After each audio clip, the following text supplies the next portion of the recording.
They will be offered skills, training, one-to-one support to find work, but if they're not able to find work at the end of those 18 months, there will be a guarantee of a job offer. But and if they don't take it, they'll lose their benefits. Yes, and there's always been that system in the UK that there is something in return. This idea is also being applied to indefinite leave to remain, by the sound of it. Shabana Mahmood is coming up with the idea that you've got to be a volunteer, you've got to have a job if you want to get settled status. I mean, isn't it a bit insulting to say to an Indian doctor, say, who is working 60, 70 hours a week, that in order to get settled status here, he's also got to volunteer? Well, we want people to contribute if they come to our country, and by and large people do contribute. At the moment, you have to be here for 5 years, and what we're saying is that should be 10 years. And I think do that voluntary work? Well, look, there's lots of different ways to contribute, and if you're working in the NHS, you're clearly contributing to our country and our society. But that's in sharp contrast to what Nigel Farage is saying. What Reform is saying is that if someone is in this country legally, working and contributing, that they could be deported. Now, there are lots of your viewers who at work today are sitting next to somebody who wasn't born in Britain, is dropping their kids off at school in the morning, and another parent might not have been born in Britain but is going out to work. A lot of your viewers will be married to somebody who wasn't born in Britain, and they may be the parents of their children.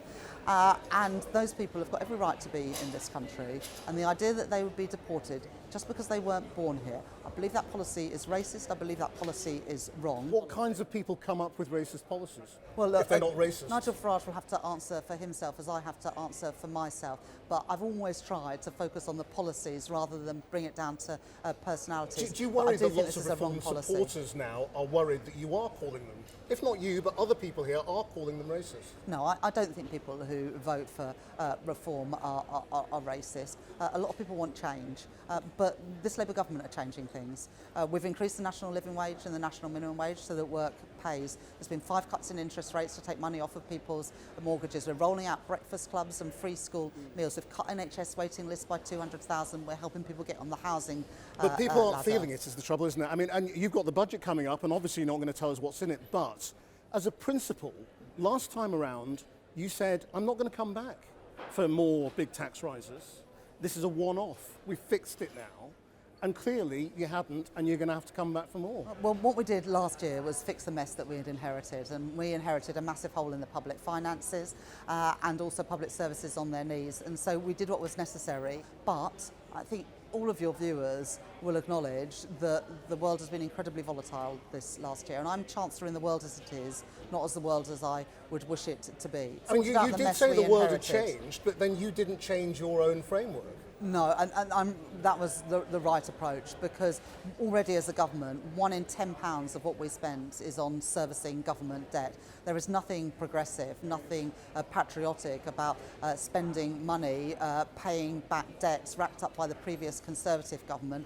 There's a lot of politics here at conference, as ever. I mean, in 2015, I think you introduced Andy Burnham as a potential leader of the Labour Party. You were one of his big backers. You would have been his Chancellor. Do you think he'd still make a good leader? I did back Andy for the leadership in 2015, but we have a leader who I backed for the leadership in 2019, and that leader is Keir Starmer.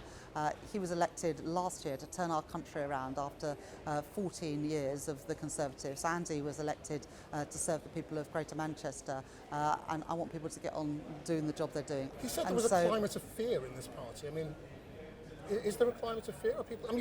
He's clearly scared to speak out. Well, he's been speaking out. But he's worried about it, isn't he? He's talking about... He's clearly not scared to speak out, Krishna, and that's what he has been doing. But people have also got a job to do, and the Prime Minister's job is to run the country, and my job is to turn around our economy. I'm really proud that in the first 15 months of this government, we've had the fastest growing economy in the G7. We've had 5 cuts in interest rates. We've secured trade deals with the United States, India, and the EU. But despite all of that, you are in historically terrible position in the polls.